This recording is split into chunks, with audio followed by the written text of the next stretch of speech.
செய்திக்கு போவதற்கு முன்பாக சில சத்தியங்களை சொல்லி நாம் செய்திக்கு நேராக கடந்து போகலாம். நான் குட் ஃப்ரைடே சர்வீஸ் வந்து உங்கள் எல்லாருக்கும் தெரியும். புனித வெள்ளி என்றால் என்ன, புனித வாரம் என்றால் என்ன என்ற காரியங்களை உங்களுக்கு நான் சொன்னேன். ஒரு சிலர் வராமல் இருந்திருக்கலாம், ஆனால் உங்களுக்காகத்தான் இதை நான் திரும்ப சொல்கிறேன். கவனமாக நீங்கள் இதை எழுதி கொண்டா உங்கள் வாழ்நாளில் மறக்கக்கூடாத சத்தியத்தில் இது ஒரு சத்தியம். இப்போ உலகம் முழுவதும் பாருங்கள், இது வந்து புனித வாரம், புனித வெள்ளி, இப்படியெல்லாம் வந்து உலக பிரகாரமாக வந்து எழுதி வச்சுருக்கிறாங்க. உலகத்தில் அப்படிலாம் இருக்குது. இது புனித வாரம், இது புனித வெள்ளி, இப்படியெல்லாம் எழுதி வச்சுருக்கிறாங்க. ஆனால் நம்ம ஏன் அதை அனுசரிக்கிறோம்? அப்படி என்னால் என்ன நடந்தது? இந்த சம்பவங்கள் நமக்கு தெரிந்தால் தான் நாம் ஆராதிக்கிற கர்த்தருடைய பிள்ளைகள் சரியான விதத்தில் ஆராதிக்க முடியும். கடந்த வாரத்திலிருந்து இந்த வாரம் வரைக்கும் நடந்த சம்பவத்தை, இன்றைய வரைக்கும் நடந்த சம்பவத்தை புனித வாரம் என்று அனுசரிக்கிறாங்க. நாம் அனுசரிக்கிறது இல்லை, பட் ஆனால் சிஎஸ்ஐயில், ஆர்சி சபையில், ஐஎல்சி சபையில் அதை அனுசரிக்கிறாங்க.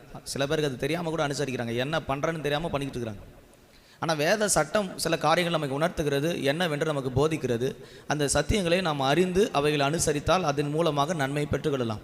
கர்த்தருடைய பரிசுத்த நாமத்துக்கு மகிமை உண்டாவதாக. முதலாவது, நாம் குட் ஃப்ரைடே சர்வீஸ்க்கு முன்பாக சொன்னது போல இந்த புனித வாரத்திலிருந்து நம்முடைய தியானத்தை தொடங்குவோம்.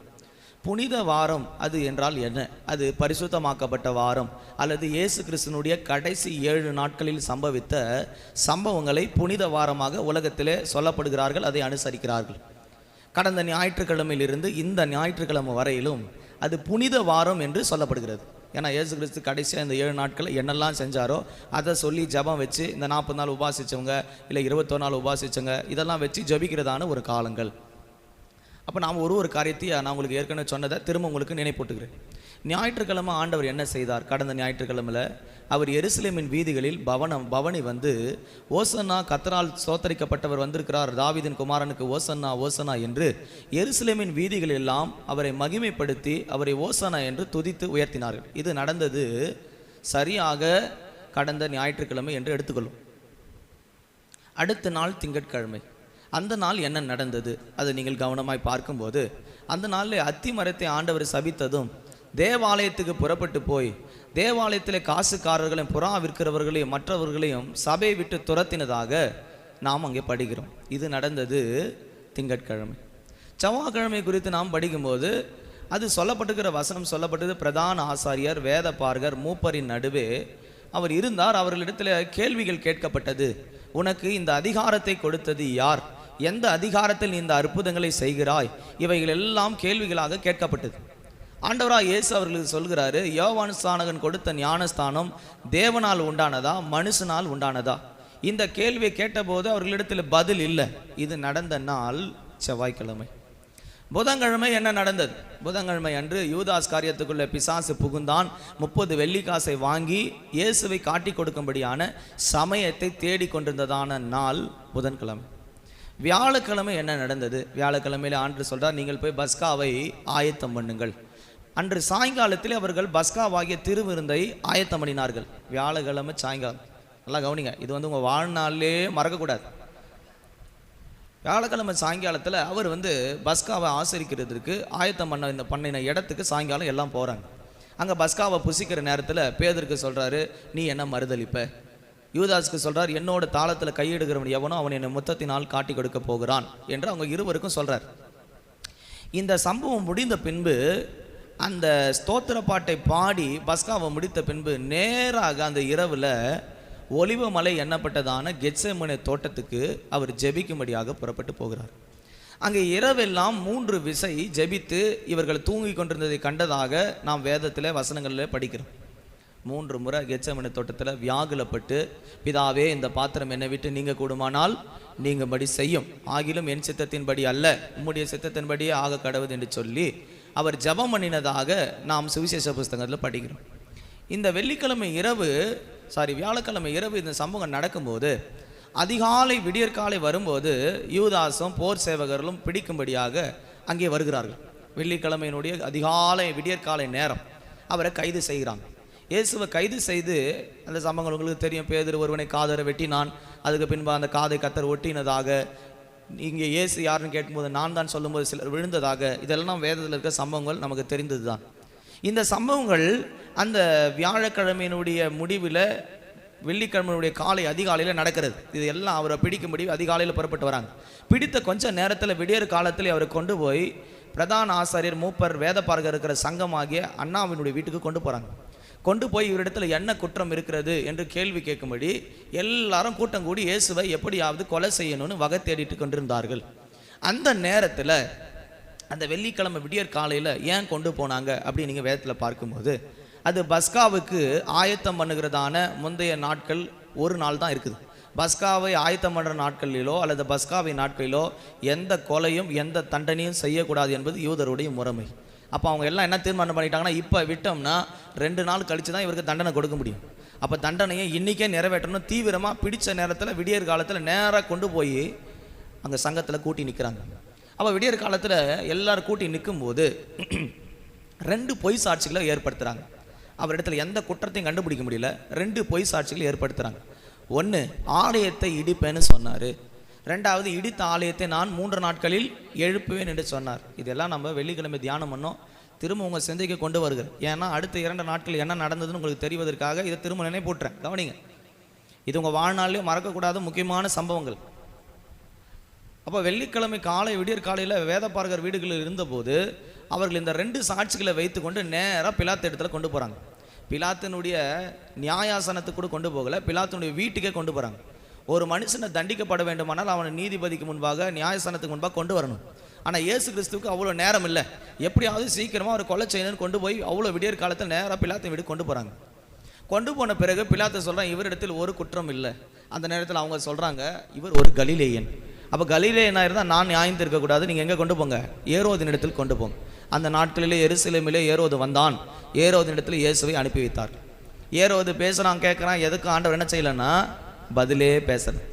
உடனே அவன் என்ன செய்தான், அந்த காலை வேலையில் பதில் எதுவும் பேசாதனால அவருக்கு ஒரு மினுக்கான வஸ்திரத்தை உடுத்தி அவர் அவமானப்படுத்தி அவரை நிந்தித்து அவரை திரும்பவும் பிலாத்தின் எடுத்து அனுப்புகிறான்.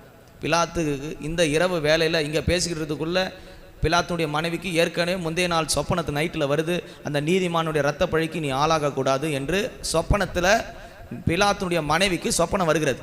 இதை அவள் பிலாத்துக்கிட்ட சொல்கிறா. இப்போ பிலாத்தினிடத்தில் மறுபடி போனோன்னு பிலாத்து எப்படி ஆகிலும் இவரை விடுவிக்கணும்னு போராடுறான். ஆனால் அந்த ஜனங்க அதுக்கு ஒத்தே வரலை. பஸ்கா பண்டிகை வரும்போது ஒருவனை விடுவிப்பது அவருடைய வழக்கம். யாரை, இயேசுவை விடுவிக்கணுமா பரபாசை விடுவிக்கணுமான்னு கேட்குறாரு. பரபாசை தான் விடுவிக்கணும், இயேசுவை என்ன அறைங்க, சிலுவையில் அறைங்கன்னு எல்லாம் சொல்கிறாங்க. இது நடக்கிறதெல்லாம் காலையில் நடக்கிற சம்பவங்க. சரியான விதத்தில் இந்த சாட்சிகள்லாம் எல்லாத்தையும் ரெடி பண்ண உடனே அவர் கையை கழுவி, இந்த இரத்தப்பழி என் மேலும் இந்த இரத்தப்பழி என் குடும்பத்தின் மேலும் வரக்கூடாதுன்னு சொல்லி கையை கழுவின உடனே அந்த ஜனங்க சொல்கிறாங்க, இது எங்கள் மேலும் எங்கள் பிள்ளைகள் மேலும் வரட்டும் என்று சொல்லி தங்களை ஒப்பு கொடுத்தாங்க. இந்த இரத்தப்பழி சுமரும் என்று ஒப்பு கொடுத்த பின்பு சரியாக ஒரு 6ஆம் மணி நேரத்தில் 9ஆம் மணி நேரத்தில் இயேசு கிறிஸ்து எங்கே கொண்டு போனாங்க, சிலுவைக்கு கொண்டு போகிறாங்க.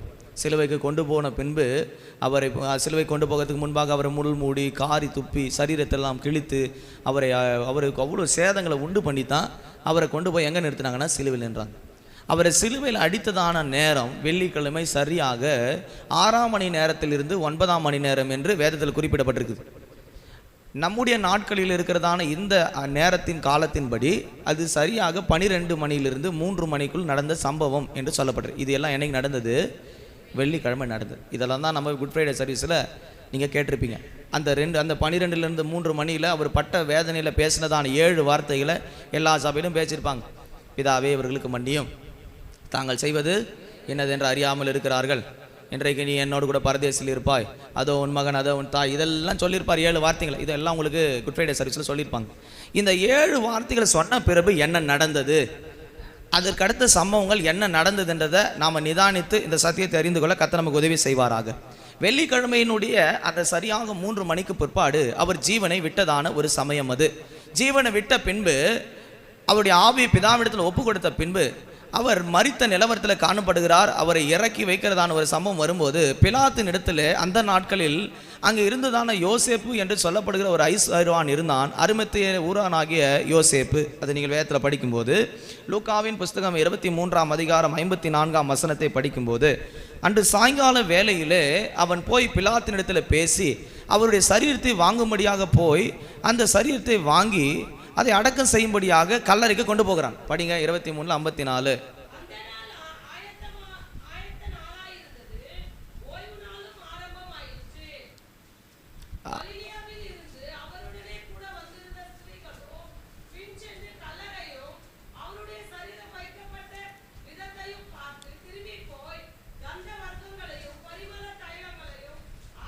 போதும் கவனிங்க. ஆயத்த நாளுக்கு முன்பாக இருந்த நாள், ஆயத்த நாள் என்றால் சனிக்கிழமை. அப்போ ஆயத்த நாளுக்கு முன்னாடி நாளுன்னா அப்போ வெள்ளிக்கிழமை அன்று என்ன நடக்குது சாயங்காலத்தில், இது உங்களுக்கு தெளிவாக புரியணும்னா மத்தேயு புஸ்தகம் 27 57ஆம் வசனத்திலிருந்து 61ஆம் வசனத்தில் இந்த சம்பவம் குறிப்பிடப்பட்டிருக்கிறது. வெள்ளிக்கிழமை சாயங்காலத்தில் அவர் ஆவியை விட்ட பின்பு பிலாத்தின் இடத்துல போய் இந்த அரிமத்தேய ஊரானாகிய யோசேப்பு அவருடைய சரீரத்தை வாங்கி வருகிறான். இவன் வாங்கி இதுவரையிலும் எவரும் வைக்கப்படாத ஒரு புதிய கல்லறையில் இயேசுவை கொண்டு போய் அடக்கம் பண்ணப்படுகிறது. அன்று சாயங்கால வேளையில் இது நடக்கிறது. இப்போது சனிக்கிழமை என்ன நடந்தது? இயேசு கிறிஸ்து மௌனமாக இருந்த நேரம், கல்லறையில் அமைதியாக இருந்த நேரம், எந்த சந்தர்ப்பம் எந்த சூழ்நிலை நடக்கலை. எல்லா சீசர்களும் ஓடி போயிட்டாங்க. எல்லாம் பயந்து ஆங்காங்கே ஒளிந்து கொண்டு இனி இயேசுக்கு இந்த நிலமைன்னு அவரோடு கூட சுற்றிட்டு இருக்கிற நமக்கு இதே நிலமைன்னு எல்லா சீசர்களும் தப்பித்து ஓடி ஆங்காங்கே கதவை பூட்டி கொண்டு இருந்ததான ஒரு சம்பவம் அது. இது எல்லாம் சனிக்கிழமை நாட்களில் நடக்கிறது. ஞாயிற்றுக்கிழமை என்ன நடந்தது? அதாவது வேத பிரமாணத்தின்படி ஓய்வு நாள், அங்கு யூதருடைய முறைமைப்படி சனிக்கிழமை அவர்கள் ஆசரித்து வந்தாங்க. அதனால தான் இன்றைக்கும் 7th டே அதை பிடிச்சிக்கிட்டு சாட்டர்டே தான் ஓய்வு நாள், அங்கே தான் நீங்கள் ஆராதிக்கணும்னு பிடிச்சிருக்கிறாங்க. சாட்டர்டே தான் ஆக்சுவலாக பைபிள் சட்டத்தின்படி யூதருடைய முறைமையின்படி ஓய்வு நாள். அப்போது அவங்க என்ன செய்தாங்க, ஓய்வு நாளுக்கு மறுநாளில் ஞாயிற்றுக்கிழமை நம்மளை போல் ஈஸ்டர் கொண்டாடுறோமே, இன்றைக்கி காலையில் அதிகாலையில் மரியாலும் மற்ற எல்லாரும் புறப்பட்டு போய் கல்லறை பார்க்கும்படி புறப்பட்டு போகிறார்கள். இந்த வசனங்கள் எங்கே இருக்கிறது வேதத்தை பார்க்கும்போது யோவானின் புஸ்தகம் 20ஆம் அதிகாரம் முதல் 2 வசனங்களை பார்த்தால் அங்கே என்ன சொல்லப்பட்டிருக்கிறது? படிக்க.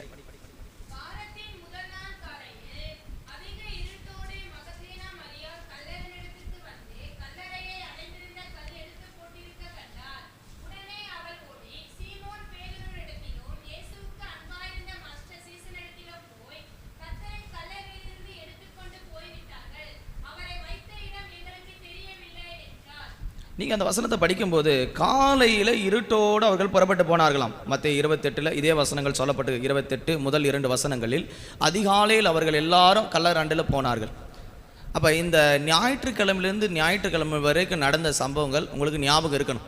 இந்த அதிகாலை வேலையில் இப்போ நாம் இந்த அனுசரிக்கிற இந்த நேரத்தில் அதிகாலை வேலையில் இயேசு கிறிஸ்து அவர் இருந்த கல்லறையை தேடி இந்த ஜனங்கள் புறப்பட்டு போகிறாங்க. மரியாள் மற்ற இருக்கிற எல்லா பெண்களும் போய் அங்கே இருந்ததாக வேதத்தில் படிக்கிறோம். அப்போது நடந்த சம்பவத்தை தான் நாம் உயிர்த்தெழுந்த ஆராதனையில் நாம் தியானிக்கிறோம். இயேசு எப்படி உயிரோடு கூட எழுந்தார் என்பதை குறித்து நாம் தியானிக்கிறோம். அப்போ இந்த 7 நாட்கள் 7 விதமான சம்பவங்கள் நடந்தது. ஒரு மனிதனை மீட்பதற்காக இயேசு கிறிஸ்து கடைசி நாட்களாக இந்த 7 நாட்கள் நடந்த சம்பவங்களை நாம் வேதத்தின் வசனத்திலிருந்து படிக்கிறோம். இது உங்கள் எல்லாருக்கும் வாழ்நாளில் மறக்கக்கூடாதான ஒரு சத்தியம். இயேசு கிறிஸ்து பவனி வந்ததிலிருந்து அவர் இந்த அதிகாலை வேளையில் உயிரோடு எழும்பின சத்தியத்தை வரைக்கும் உங்களுக்கு தெரியணும்.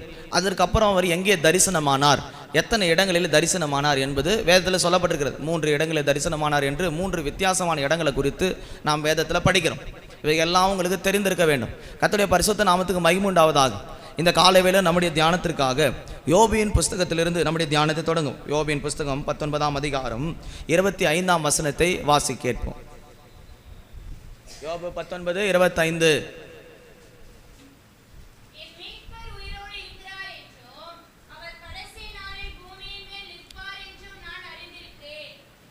கர்த்தருடைய பரிசுத்த நாமத்துக்கு மகிமை உண்டாவதாக.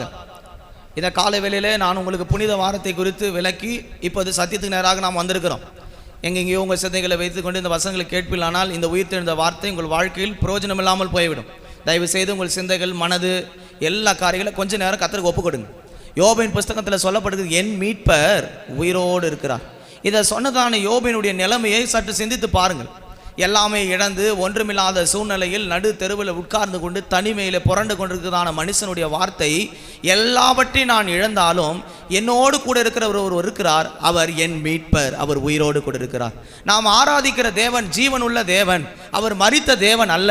அவர் தம்முடைய ஜனத்தை மீட்கும் பொருளாக இந்த பூமிக்கு மனுஷனாக இந்த பூமிக்கு வந்ததான ஒரு தேவன். நாம் எந்த நிலவரத்தில் உட்கார்ந்திருந்தாலும் அவரை எந்த சூழ்நிலையிலிருந்தும் மீட்டு கொண்டு அவன் சேர வேண்டிய கரைக்கு கொண்டு போய் சேர்ப்பதற்காக பூமியில் பட்ட பாடுகளை, அவர் உயிர் தந்த காரியங்களை நாம் நிதானிக்கிறோம். இந்த ஈஸ்டர் நாட்களில் நீங்கள் சிந்திக்க வேண்டிய ஒரு காரியம் இருக்கிறது. யோபு வந்த உபத்திரத்தை எல்லாவற்றையும் இழந்தாலும் அவன் சொல்கிறான், என் மீட்பர் உயிரோடு கூட இருக்கிறார். உங்களால் சொல்ல முடியுமா இன்றைக்கி என் மீட்பர் உயிரோடு கூட இருக்கிறார்? நம்மில் பாதி பேர் என்ன கேள்வி கேட்குறோம், ஆண்டவர் என்னோடு கூட இருந்தால் அந்த ப்ராப்ளம்ஸு வந்து இருக்கிறதுக்கு சான்சஸ் இல்லையே, சரியாக தானே என் ட்ராக் போயிட்டு இருந்தது, நான் என்ன பாவம் பண்ணிட்டேன் அப்படி இப்படி எல்லாம் ஆண்டவர் கேள்வி கேட்குற அனுபவங்கள் நம்ம எல்லாருக்கும் இருக்குது. ஆனால் யோபு சொல்கிறார், இவ்வளோ பிரச்சனை நடந்திருக்குது, அவனுக்கு வீடு இழந்தான், பிள்ளைகள் இழந்தான், ஆஸ்திகள் இழந்தான், அந்தஸ்தை இழந்தான், சரீர சுகத்தை இழந்தான், மனைவி இழந்தான், நல்ல பேரை இழந்தான், சிநேகிதர், சொந்தம், பந்தம் எல்லாரும் அவனை அவமானப்படுத்தியாச்சு. இதுக்கு மேலே அவமானப்படுத்துறது எந்த இடமும் இல்லை. நடு ரோட்டில் உட்காந்து சொரிஞ்சுக்கிட்டு உட்காந்துருக்கிற ஒரு நேரம் அந்த மனுஷன் சொல்கிறான், எது இழந்தாலும் என் கூட ஒருத்தர் இருக்கிறார், அவர் என் மீட்பர், அவர் உயிரோடு இருக்கிறார். இயேசு கிறிஸ்து பூமியில் உயிரோடு வந்ததுக்கு காரணம் என்ன? பழைய ஏற்பாட்டின் காலத்தில் பலி செலுத்தும் போது அந்த பலி பொருளை கொண்டு போய் ஆசரிப்பு கூடத்தில் கொண்டு போவாங்க. அந்த பலி மரித்து அது சாம்பலாக்கப்படும், மறுபடியும் உயிரோடு கூட எழும்பாது. உதாரணத்துக்கு நீங்கள் இன்றைக்கி ஒரு பாவம் செய்கிறீங்க, பலிபீடத்துக்கு கொண்டு போவீங்க, அந்த பலிபீடத்தில் அந்த பலியை வைப்பாங்க, பலி அக்கினி இறங்கும், சாம்பலாக்கும், அவ்வளோதான். திரும்ப அந்த பலி உயிரோடு வெளியே வராது. மறுபடியும் செய்கிற ஒவ்வொரு பாவத்துக்கு நாம் பலி செலுத்த வேண்டியதாக இருந்தது. அது பழைய ஏற்பாட்டின் நாட்களில். ஆனால் புதிய ஏற்பாட்டின் நாட்களிலே கிறிஸ்து பலியாக்கப்பட்டு மறுபடியும் உயிரோடு கூட எழும்பினது ஏன் என்ற சரியான விளக்கத்தை நீங்கள் புரிந்து கொண்டால் இந்த சத்தியம் உங்கள் ஒவ்வொருவரையும் நிச்சயமாய் பரலோகத்திலே உயிர்த்தெழுந்தவர்களாக கொண்டு போய் சேர்க்கும். இயேசு கிறிஸ்து மரித்து உயிர்த்தெழுந்த முதல் பலனானார் என்று வேதம் சொல்லுகிறது. பழைய ஏற்பாட்டின் பலிகள் மரித்ததை தவிர அது மறுபடியும் உயிரோடு கூட எழும்பவில்லை. ஆனால் இயேசு மரித்தார், அவர் 3ஆம் நாள் உயிரோடு கூட எழுந்தார்.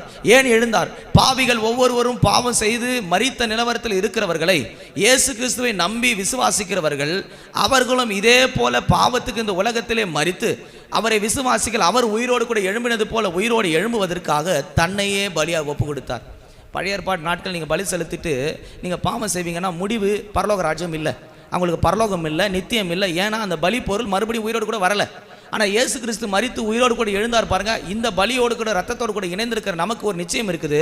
அவருடைய பலியில் இணைக்கப்பட்ட நாம் பாவத்துக்கு மரித்து இருக்கிறோம். அவர் எப்படி உயிர்த்தெழுந்தாரோ நாமும் அவரோடு கூட உயிர்த்தெழுந்து அவர் இந்த பரலோக ராஜ்யத்துக்கு போவோம்.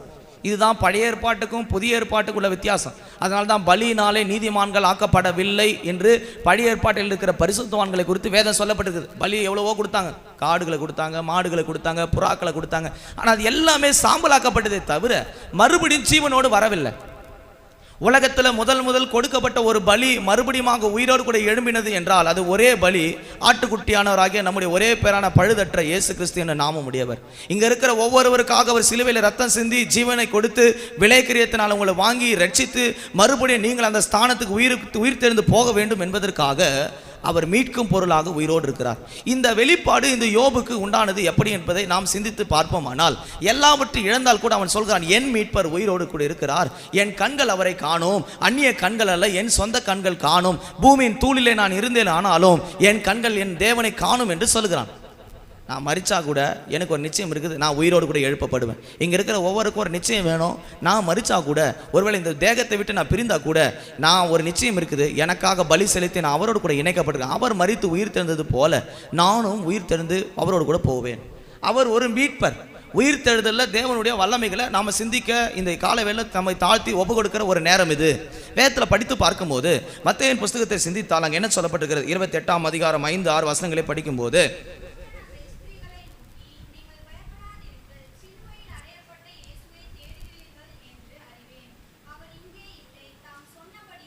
அவர் சொன்னபடியே அவர் உயிர் தெழுந்தார். ஜனங்கள் என்ன நினைச்சாங்க, அவர் மரிச்சிட்டாரு, இனி எப்படி வருவாரு? அவங்களுக்கு எல்லாம் ஒரு மன பதற்றம் உண்டானது. என்னை கூட அநேகர் என்ன நினைச்சுக்கலாம், இயேசு மரிச்சிருக்கிறாரு, பரலோகம் என்பது ஒன்று இல்லை, நித்தியம் என்பது ஒன்று இல்லை, ஜனங்களுக்கு ஞானஸ்தானம் அவசியம் இல்லை, அபிஷேகம் அவசியம் இல்லை, கர்த்தருடைய சரீரம் ரத்தம் அவசியம் இல்லை என்ற தவறான புரிதல்கள் உலகத்தில் இருந்திருக்கிறது. அவர்கள் எல்லாரும் கல்லறையை பார்க்கிறார்களே தவிர கல்லறையிலிருந்து உயிர் தெழுந்த இயேசுவை பார்ப்பது இல்லை. லூக்காவின் அதிகாரம் 24ஆம் அதிகாரம் 5, 6, 7, 8 வசனங்களில் சொல்லப்படும் போது உயிர் தேர்ந்திருக்கிறவரை மரித்தோரிடத்தில் தேடுகிறது என்ன? அந்த வசனத்தை படிங்க.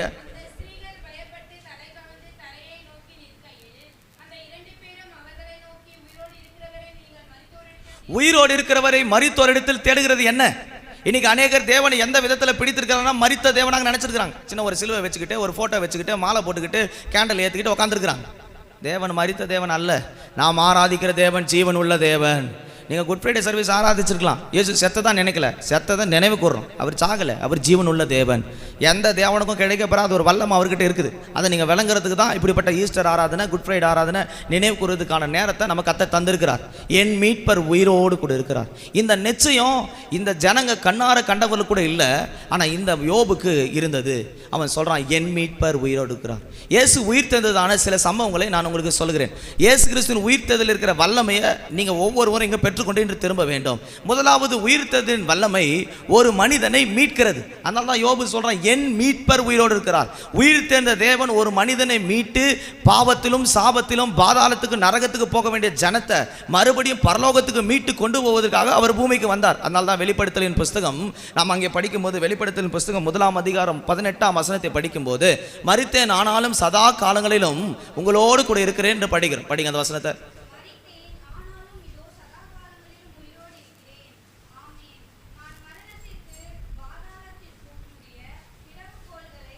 மரணத்துக்கும் பாதாளத்துக்குரிய திறவுகோல் இயேசுவின் இடத்துல உண்டு. ஏன்னா அவர் மரித்தோரில் முதல் பலனாய் எழுந்து அதற்கான வழியை நமக்கு வைத்திருக்கிறார். இயேசு இல்லாமல் நித்தியம் இல்லைங்க. இயேசு இல்லாமல் ஒரு மனுஷனுக்கு பரலோகம் இல்லை. அப்படி யாராவது சொல்லுவாங்கன்னா நீங்கள் தவறான வழிக்கு போயிட்டு இருக்குன்னு அர்த்தம். உலகம் சொல்கிறான் பாருங்க, சொர்க்கத்துக்கு வழி இதுதான். சொர்க்கத்துக்கு வழி என்ன, இந்த ரூட்டும் இல்லை. ஏரோப்ளைன் டிக்கெட்டு, விசா, பாஸ்போர்ட் யாரு கொடுத்தா நம்பிடாதீங்க. இப்போ சில பேர் சொல்கிறாங்க, நீங்கள் இதெல்லாம் செஞ்சீங்கன்னா நான் உங்களுக்கு சொர்க்கத்துக்கு அனுப்பிடுவேன். யாரும் சொர்க்கம் அனுப்ப முடியுமா? இவ்வளோ பணம் கொடுத்தா நான் சொர்க்கத்துக்கு அனுப்புகிறேன், யாராவது டிக்கெட் வாங்கி தரீங்களா? எனக்கு கள்ள ticket, Nehru ticket, lottery ticket அந்த மாதிரி எதாவது வாங்க முடியுமா? முடியாது. இயேசு கிறிஸ்து சொல்றாரு, மரித்தேன் ஆனாலும் சதா காலம் உங்களோடு கூட இருக்கிறேன். எதற்காக? மரணத்துக்கும் பாதாளத்துக்குரிய திறவுகோல் அவரிடத்தில் இருக்கிறது. இந்த திறவுகோல் என்றால் என்ன? இது எதற்காக கொடுக்கப்பட்டது? இதுதான் மீட்பினுடைய வழி. ஒரு மனிதனை மீட்கும் பொருளாக அதனுடைய திறவுகோல் அவர் மரித்து உயிர் தெரிந்ததினால் அவருடைய கரத்தில் பிதா கொடுத்திருக்கிறார். இப்போ ஒரு மனுஷன் பரலோகம் போகணும்னா ஒரே வாசல், ஒரே வழி, அது இயேசு என்ற நாமத்துக்கு மட்டுமே உண்டு. அதனால தான் அவருக்கு சொல்லப்படும், தாவீதின் திறவுகோலை உடையவர். அவரை திறந்தால் ஒழிய ஒருவனும் பரலோகம் போக முடியாது. அவராலே அன்றி ஒருவனும் பிதாவிடத்தில் சேர முடியாது. அவராலே அன்றி ஒருவனும் பரலோக ராஜ்யத்தை எட்டி பார்க்க முடியாது. இன்னைக்கு நாம் எல்லாரும் பாவிகளா இருக்கிறோம். ஆனால் இயேசு கிறிஸ்து மரித்து உயிர் தெரிந்ததுனால நமக்கு ஒரு நிச்சயம் இருக்குது, பரலோகத்தில் நாம் சேர்க்கப்பட்டு கொண்டிருக்கிறோம். யோசிச்சு பாருங்க, நம்ம மீட்பர் உயிரோடு இருக்கிறாருன்னா உங்களை மீட்டிருக்கிறாரா? நீங்கள் ஞானஸ்தானம் பெற்றுக்கிறீங்களே, அபிஷேகம் பெற்றுக்கிறீங்களே, உன் தேவன் உங்களை மீட்டிருக்கிறான்ற நிச்சயம் உங்களுக்கு உண்டா? நேற்றுக்கு ஒரு டெத்தை நாங்கள் அடக்கம் பண்ணோம். அந்த டெத்து குட் ஃப்ரைடே அன்றைக்கி அவர் இறந்துட்டார். நம்ம சபையுடைய விசுவாசி யாருக்கல. அப்போ சில பேர் அங்கே இருக்கிற இந்துக்கள் கேட்குறாங்க, இவர் இப்படி போவாரா, வருவாரா, அப்படியெல்லாம் ஆளாளுக்கு ஒரு கேள்வி இருக்குது. ஆனால் எங்களுக்கு ஒரு நிச்சயம் இருக்குது, அவர் ஞானஸ்தானம் பெற்று சபையில் அங்கத்தினர் ஆகி அப்படி சரீரத்தையும் ரத்தத்தையும் பெற்றதுனால மனுஷனுக்கு மரணம் நிச்சயப்பட்டிருக்குது. மரணம் எல்லாரும் மனுஷன் மேலே இருக்குது. உங்களுக்கும் இருக்குது, எனக்கு இருக்குது. 6ல் வரலாம், 60ல் வரலாம், 70ல் வரலாம், பலத்தின் மிகுதியால் எங்கேயும் வரலாம். ஆனால் மனுஷன் மரணத்துக்கு பின்பாக ஒரு வாழ்க்கை இருக்கிறது. இது ஒரு பூமியின் கூடாரமான வாழ்க்கை. ஒரு 40 வயசு வரைக்கும் இருக்கலாம், ஒரு 50 வயசு வரைக்கும் இருக்கலாம். நீ காலங்காலம் இருக்கிறதுக்கு இந்த இடம் உங்களுக்கு கொடுக்கப்படலை. இது கூடாரமான வாழ்க்கை.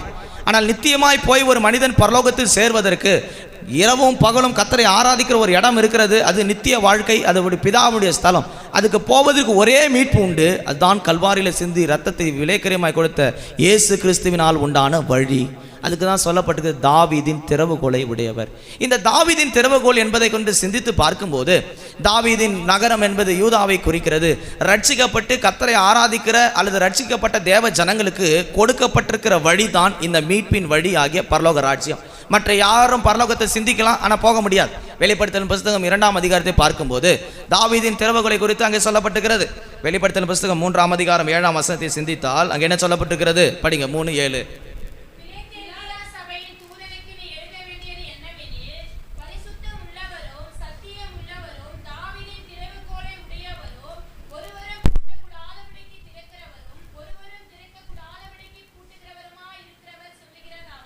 தாவீதின் திறவுகோலை உடையவர், ஒருவனும் திறக்கக்கூடாதபடி பூட்டுகிறவர், ஒருவரும் பூட்டக்கூடாதபடி திறக்கிறவர். எதற்காக அவர் இப்படிப்பட்ட திறவுகோலை உடையவராக இருக்கிறார் என்று சொன்னால், ஒரு கர்த்தருடைய பிள்ளை பரலோகத்துக்கு போக வேண்டுமானாலும் இல்லாவிட்டால் அவன் பரலோகத்தை இழக்க வேண்டுமானால் அது யாருடைய கரத்தில் இருக்கிறது? நமக்காக மரித்து உயிர் தெழுந்த ஆண்டோடைய கரத்தில் இருக்குது. அப்போ உயிர் தெழுதலில் முதல் படி மீட்புக்காக உயிர் தெழுந்தார். நம்ம மீட்டு கொண்டு பரலோகம் கொண்டு போய் சேர்க்கத்தான் அவர் உயிரோடு கூட எழுந்தார். இன்றைக்கி நிறைய பேர் ஆண்டவர் இன்னும் என்னை மீட்கலை அப்படின்னு நீங்கள் நினைப்பீங்கன்னா இன்னும் உயிர் தெரிந்த வல்லமே பெறலைன்னு அர்த்தம். நீங்கள்லாம் மீட்டு கொள்ளப்பட்ட ஜனமா? நீங்கள்லாம் யோபை போல சொல்ல முடியுமா? என் மீட்பர் அவர் என்னை மீட்டிருக்கிறார், ரத்தத்தினால் என்னை சம்பாதித்து வாங்கியிருக்கிறார், நான் உயிரோடு கூட அவர் வரும்போது போவேன். இந்த நிச்சயம் நமக்குள்ளே இருக்கணும். அதுக்கு தான் இந்த சபையில் வைத்திருக்கிறார். தாவீதின் திறவுகோல், யூதா வம்சமாகிய ரட்சிக்கப்பட்ட கர்த்தருடைய பிள்ளைகளுக்கு என்று ஒரு வாசல் இருக்கிறது. அது மீட்பின் வாசல், பரலோகத்துக்கு கொண்டு போய் சேர்க்கப்படுகிற இடம். அப்போஸ்தலர் நடபடிகள் 26ஆம் அதிகாரம் 17-18 வசனங்களை வாசிக்கும் போது இந்த மீட்பை குறித்து இன்னும் ஆழமாக அங்கே சொல்லப்பட்டிருக்கிறது. படிங்க, 26, 17, 18.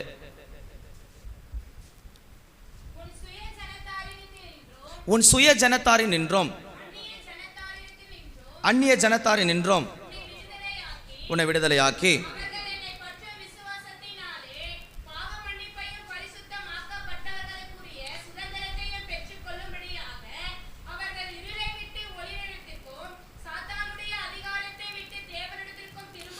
இருளின் அதிகாரத்திலிருந்து ஒளியின் இடத்திற்கும், சாத்தானின் அதிகாரத்திலிருந்து தேவன் இடத்திற்கும், சுய ஜனத்தாரிலிருந்து அந்நிய ஜனத்தான் உன்னை விடுதலையாக்கும் பொருட்டாக அவர் உயிரோடு கூட எழுந்தார். இது சவுல் என்ற மனிதனை பவுலாக மாற்றின போது சொல்லப்பட்டதான வேத வசனங்கள். இயேசு ஏன் உயிர் தெழுந்தார் என்ற கேள்வி அநேகருக்கு இருக்கிறது. ஏன் மரித்து உயிர் தெழுந்தார் என்ற கேள்வியில முதல் காரியம் நம்மை மீட்கும்படியாக, பாவிகளும் நீசர்களும் துன்மார்க்கருக்கும் நரகத்துக்கும் பாதாளத்துக்கு போய் கொண்டிருந்த ஜனத்தை திரும்பவும் பரலோகத்தோடு இணைக்கணுன்றது தான் கர்த்தருடைய நோக்கம். கவனிச்சு பாருங்க, ஆதாமே அவள் செய்த பாவம் முழு மழு கொடுத்த தேவனை விட்டு பரலோகத்தை விட்டு பிரிச்சாச்சு. ஆனால் இதே மனுஷனை பாவிகளை திரும்ப பரலோகத்தை கொண்டு போகிறதுக்கு ஒரு விலைக்கரியம் தேவைப்படுகிறது. அது மரித்து உயிர் தெழுந்தால் ஒழிய அது இந்த பாவத்தில் இருக்கிற மனுஷன் மறுபடியும் உயிர் தெழ முடியாது என்பதற்காக இயேசுவே பலியாக ஒப்பு கொடுக்கப்பட்டார். அந்த பலி பொருளாலே நாம் மீட்கப்பட்டு பரலோகம் போகிறோம். அதனால தான் இங்கே வசனம் சொல்லப்பட்ட சுய ஜனத்தாரிலிருந்து உன் இனத்தாரிலிருந்து விடுவித்து இருளில் நின்று உன்னை கொண்டு போய் ஒளியின் இடத்திற்கும், நம்ம இருளான வாழ்க்கையில் இருக்கிற ஜனத்தை ஆசீர்வாதமான ஒளியின் இடத்துக்கு கொண்டு வருவதற்காக இயேசு மீட்கும் பொருளாக உயிர்த்தெழுந்து வந்தார். வசனம் அங்கே சொல்லப்பட்டிருக்கிறது, நாம் சுதந்திரிக்க வேண்டிய தேசத்துக்கு கொண்டு போய் சேர்க்கும்படியாக. ஒவ்வொரு மனுஷனும் சுதந்திரிக்க வேண்டிய ஒரு தேசம் இருக்கிறது, அது பரம தேசமாக கானான். அந்த தேசத்தை சுதந்திரிக்கும்படியாக இயேசு கிறிஸ்து பூமியில உயிர்த்தெழுந்து வந்தார். சாத்தான் இடத்திலிருந்து தேவனிடத்திற்கு திரும்பும்படியாக. பாருங்க, அந்த ஜனங்கள்லாம் இப்போ சாத்தான் இடத்துல தான் இருக்குது. விக்கிரகம் இது அதுன்னு ஆராதிச்சுட்டு எப்படியாவது நரகம் போயிடலான்னு இருக்கிறாங்க. அவங்களுக்கு தெரியல இதுதான் மார்க்கம், இதுதான் வழின்னு. ஆனால் நம்மை மீட்கும் பொருளாக நான் பார்க்குறேன், ஒருவேளை இயேசு மரித்து 3ஆம் நாள் உயிரோடு எழும்பல என்ன சொல்லியிருப்பாங்க? என்ன சொல்லியிருப்பாங்க? அவர் இறந்து போன ஆண்டவர், அவருக்கு என்ன இல்லை, அவரவே காப்பாற்றிக்க முடியல, அப்புறம் எங்கே உன்னை போய் காப்பாற்றுப்பார் சொன்னானுங்களா இல்லையா சிலுவையில்? நீ தேவனானால், நீர் கிறிஸ்துவானால் உன்னை நீயே ரட்சித்துக்கொள். அப்போ உண்மையாலே இயேசு கிறிஸ்து உயிர் தெழாமல் போனால் அவங்களுக்கு ஒரு கேள்வியை வந்துருச்சு. அதனால தான் 3 நாளுக்கு சொல்கிறானுங்க போயிட்டு பிலாத்து இடத்துல, அவர் ஏற்கனவே 3 நாளில் உயிரோடு கூட எழும்புவார்னு சொன்னார். நீங்கள் என்ன பண்ணுங்கள், சிறைச்சாலையை போய் அந்த குகையை கல்லறையை போய் பாதுகாத்து வைங்க, இல்லாவிட்டால் அவனுக்கு திருட்டு களவாக எடுத்துகிட்டு போயிட்டு உயிர் தெழுந்துட்டான்னு சொல்லிடுவாங்கன்னு சொன்னாங்க. அவர்களுடைய பயம் எப்படி இருந்துச்சுன்னு சொன்னால், அவர் வெளியே புறப்பட்டு வருவார்னு சொன்னால் இந்த ஜனங்கள்லாம் அவர் பின்பாக போய்விடுவார். இயேசு உயிர்த்தெழுந்ததில் முதல் காரியம் ஒரு மனுக்குலத்தை பாவத்திலும் சாபத்திலும் தள்ளப்பட்ட ஜனத்தை மறுபடியும் மீட்டு கொண்டு தம்முடைய வாசலின் வழியாக பரலோகத்துக்கு போகும்படி அவர் தன்னையே பலியாக ஒப்பு கொடுத்து மறுபடியும் உயிரோடு கூட வந்தார். வேதத்தை படிக்கும்போது 1 கொரிந்தியர் 15ஆம் அதிகாரம் 20 23 வசனங்களை வாசிக்கும் போது மனுஷனுடைய உயிர்த்தெழுதலை குறித்து அங்கே படிக்கப்பட்டிருக்கிறது, சொல்லப்பட்டிருக்கிறது. 1 கொரிந்தியர் 15ஆம் அதிகாரம் 20 23 வசனத்தை வரைக்கும் படிக்கும்போது, கிறிஸ்துவோ மரித்தோரிலிருந்து எழுந்து நித்திரை அடைந்தவர்களிலே முதல் பலனானார். மனுஷனால் மரணம் உண்டானபடியால் மரித்தோரில் உயிர்த்தெழுதலும் உண்டாயிற்று. கவனிங்க, இதுதான் ரொம்ப முக்கியம். ஆதாமுக்குள் எல்லாம் மரிக்கிறது போல கிறிஸ்துக்குள் எல்லாரும் உயிர்ப்பிக்கப்படுவார்கள்.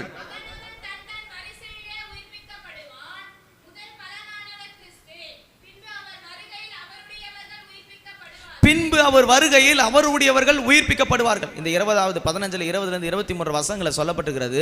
கிறிஸ்து மரித்தோரிலே முதல் பலன் ஆனார். கிறிஸ்துவுக்குள் ஒரு மனிதன் ரட்சிக்கப்பட்டு ஞானஸ்தானம் எடுத்து சரீரத்தையும் ரத்தத்தையும் பானம் பண்ணுகிற ஒவ்வொருவரையும் இந்த கிறிஸ்து உயிர் தெழுந்தது போல அவர்களையும் மீட்டு பரலோகத்துக்கு கொண்டு போய் சேர்க்கிறார். இங்க சில பேர் ஞானஸ்தானம் எடுத்துக்கிறீங்க, திருவந்து எடுக்காமல் இருக்கிறீங்க. சில பேர் இன்னும் ஞானஸ்தானமே எடுக்காமல் இருக்கிறீங்க. உங்களுக்கு ஒரு காரியம் தெரிஞ்சுங்க, கிறிஸ்து மரித்திருக்கிறாரு. நீங்க உயிர் பெற்ற சாயலா போகணும்னா நீ சரீரத்தையும் ரத்தத்தையும் ஞானஸ்தானத்தையும் அபிஷேகத்தை பெற்றிருக்கணும். இல்லாவிட்டா நித்திய ஜீவனை நம்ம இழந்து போவோம். இந்த வசனத்தில் தெளிவாக சொல்லப்பட்டிருக்கு. ஒவ்வொரு மனுஷனும் அடக்கம் பண்ணும்போது இந்த வசனங்களை சொல்லி நம்ம அடக்கம் பண்ணுவோம். அழிவுள்ளதாக இது அழியாமையும், சாவுக்கு எதுவான இது சாவமை தரித்துக்கொள்ளும், மரணத்தை ஜெயமா விழுங்கும், இதோ மண்ணுக்கு மண்ணும் சாம்பலுக்கு சாம்பலும் தூளுக்கு தூளுமா இதை ஒப்பு கொடுக்குறேன்னு சொல்லித்தான் பெட்டிக்குள்ளே இறக்கும். ஒரு மனிதனுடைய மரண வாழ்க்கையிலிருந்து பரலோகத்தின் நித்தியத்தை சேர்வதற்கு ஒரே வழி இயேசு என்ற ஒரு வார்த்தை. அங்க வசனம் தெளிவாக சொல்லப்பட்டிருக்கிறது. வார்த்தையில கர்த்தர் சொல்லியிருக்கிறார், இயேசு மரித்தோரிலே முதல் பலனாய் எழுந்தது போல அவருக்குள் இருக்கிற ஒவ்வொருவரும் அவர் உயிர் தந்தது போல அவர்கள் உயிர் தருகிறார். வசனம் பார்க்கும்போது ஆதாமுக்குள் எல்லாம் மரிக்கிறது போல கிறிஸ்துக்குள் எல்லாரும் உயிர்ப்பிக்கப்படுகிறார்கள். அவன் தன் வரிசையில உயிர்ப்பிக்கப்படுவான். கிறிஸ்து வரும்போது ஒவ்வொரு மனிதனும் உயிர்ப்பிக்கப்படுகிறார்கள். இன்னைக்கு நாமெல்லாம் ஒரு நிச்சயத்தோடு தான் உட்காந்துருக்கிறோம். என்ன அவர் கழுவி மீட்டு உயிர் தெழுந்திருக்கிறதுனால அவர் வரும்போது ரகசிய வருகையில் என்னையெல்லாம் பரலோகத்துக்கு எடுத்துக்கொண்டு போவார். கிறிஸ்துவுக்குள் மரித்தவர்கள் முதலாவது எழுந்திருப்பார்கள், பின்பும் நாமும் அவருக்கு முகம் கண்டு பின் தொடர்ந்து போவோம் என்று வேதம் சொல்லப்பட்டிருக்கிறது. அப்போ கிறிஸ்துவுக்குள் மரிக்கிற மரணம் என்று ஒன்று இருக்கிறது. அதுதான் மீட்பின் அனுபவம். உங்களுக்கு மீட்பு உண்டாயிருக்குதா? இங்கே ஞானஸ்தானம் பெறாமல் எத்தனையோ பேர் இருக்கிறீங்க. ஞானஸ்தானம் பெற்றுக்கிறீங்களா? மனம் திரும்புதல் கேட்ட ஜலத்தினால் ஞானஸ்தானம். அடுத்த கட்டத்தில் பரிசுத்தாவின் அபிஷேகம் பெற்ற ஸ்நானம். அதுக்கு அடுத்த கட்டத்தில் அக்கினிமயமான அபிஷேகம். இந்த 3 அனுபவங்கள் இருக்கணும். அதோடு சேர்ந்து ஒரு கர்த்தருடைய பிள்ளை சரீரத்தை ரத்தத்தை எடுத்தால் ஒழிய நித்திய ராஜ்யத்தை பெற முடியாது, நித்திய ஜீவன் என்ற நம்பிக்கை இல்லை. இதுதான் மீட்புக்கு ஒரே வழி. உங்களுக்கு மீட்கப்பட்ட அனுபவங்கள் இருந்தால் தேவ சமூகத்தில் ஒப்பு கொடுங்க. இந்த வசனம் சொல்லப்படுது, கிறிஸ்துவ மரித்தோரிலிருந்து எழுந்து நித்திரை அடைந்தவர்கள் முதல் பலன். ஆனால் மனுஷனால் மரணம் உண்டானபடியால் மனுஷனால் மரித்தோரின் உயிர்த்தெழுதலும் உண்டாயிற்று. ஒரு ஆதாம் செய்த பாவம் முழு உலகத்தின் மேல் மரணம் என்ற ஒரு சம்பவத்தை உண்டாக்கும்படியாக மாறினது. அது ஒரு பிரிவு. இந்த பிரிக்கப்பட்ட ஜனத்தை மறுபடியும் கூட சேர்ப்பதற்கு மீட்பு தேவைப்படுகிறது. அவர்களை மீட்டு ரட்சித்து சேர வேண்டிய கரைக்கு சேர்ப்பதற்கு தான் இயேசு கிறிஸ்து பூமிக்கு வந்தார். முந்தின ஆதாமை போல் அல்ல, பிந்தின ஆதாமா ஜீவ ஆத்மாவானார், உயிர்த்தெழுதலின் சாயலானார், நம்மை பரலோகம் சேர்ப்பது. அப்போ முதலாவது உயிர்த்தெழுதல் எதற்காக? நம்மை மீட்கும் பொருளாக. இரண்டாவது நாம் சிந்திக்கும் போது யோவானின் புஸ்தகம் 20ஆம் அதிகாரம் 15ஆம் வசனத்தை வாசித்தால் என்ன சொல்லப்பட்டிருக்கிறது?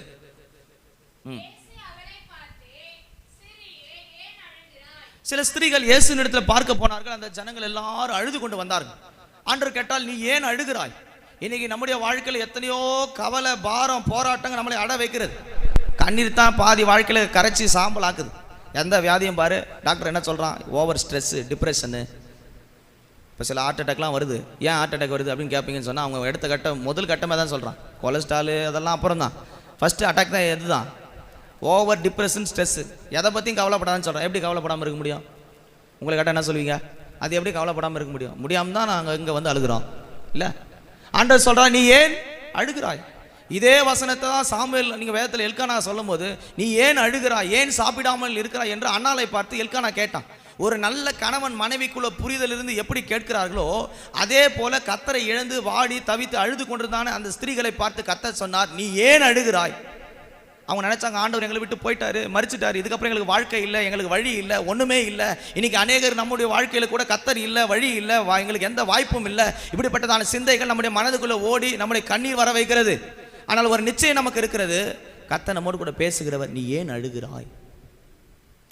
ஆண்டு சொல்றாரு, உங்கள் துக்கத்தை எல்லாம் அவர் மேலே வைத்து விடு, அவர் நம்முடைய கண்ணீரை காண்கின்ற தேவன். இன்னைக்கு எத்தனையோ பேர் எதுக்கெல்லாம் அழுது உட்காந்துருக்கிறீங்க. அவர் எதுக்காக வந்தார்னா, நம்முடைய துக்கங்களை சுமந்து தீர்க்கும்படியாக, நம்முடைய துக்கங்களை எடுத்துக்கொள்ளும்படியாக வந்தார். அவருக்கு ஒரு நாமம் உண்டு, யெகோவா ஷாலோம், சமாதானத்தின் தேவன். இவங்க அழுது கொண்டு போறாங்க. கர்த்தர் சொல்றாரு, உங்களுக்கு சமாதானம். இன்னைக்கு நமக்கு எத்தனையோ காரியத்தில் சமாதானம் இல்லை. மனதில் சமாதானம் இல்லாமல் தான் இங்கே ஓடலாம், அங்கே ஓடலாம், மலைக்கு போகலாம், காடுக்கு போகலாம், டூருக்கு போகலாம், எங்கெங்கேயோ மனுஷன் மாத்திரை மருந்து அலைஞ்சு கொண்டு இருக்கிறான். உங்க இருதயத்தில் இருக்கிற சஞ்சலம், தவிப்பு, பாரம், போராட்டம், ஒரே மருந்து இருக்கிறது. இயேசு என்ன நாமம், உயிர்த்தெழுந்த நாமம் சொல்லுகிறது, அது சமாதானம், சமாதானம், சமாதானம் என்ற வார்த்தை. யோவானின் புஸ்தகத்தை நீங்கள் படிக்கும்போது 20ஆம் அதிகாரம் 19ஆம் வசனம் 21ஆம் வசனத்தை படிக்கும்போது என்ன சொல்லப்பட்டிருக்கிறது?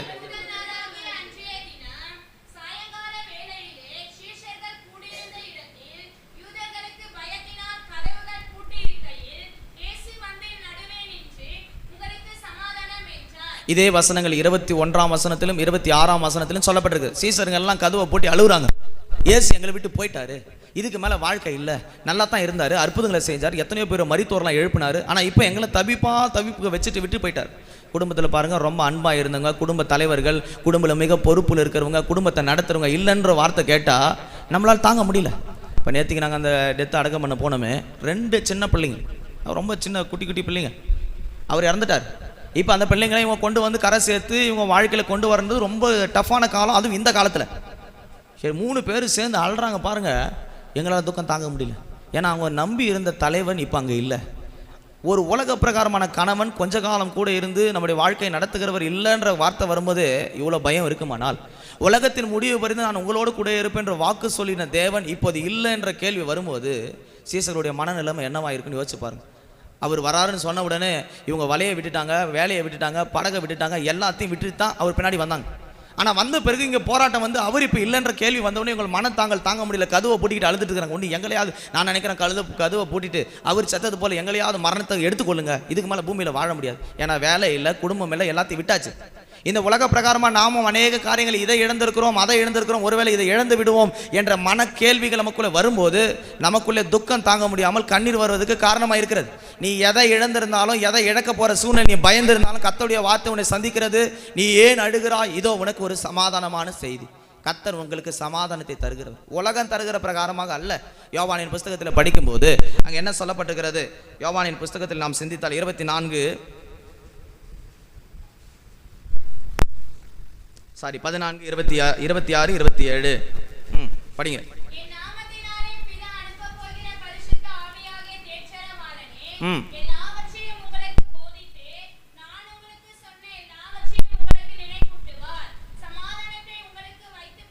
சமாதானத்தை உங்களுக்கு வைத்து போகிறேன், என்னுடைய சமாதானத்தையே உங்களுக்கு தருகிறேன். உலகம் கொடுக்கிற பிரகாரமாய் நான் கொடுப்பதில்லை.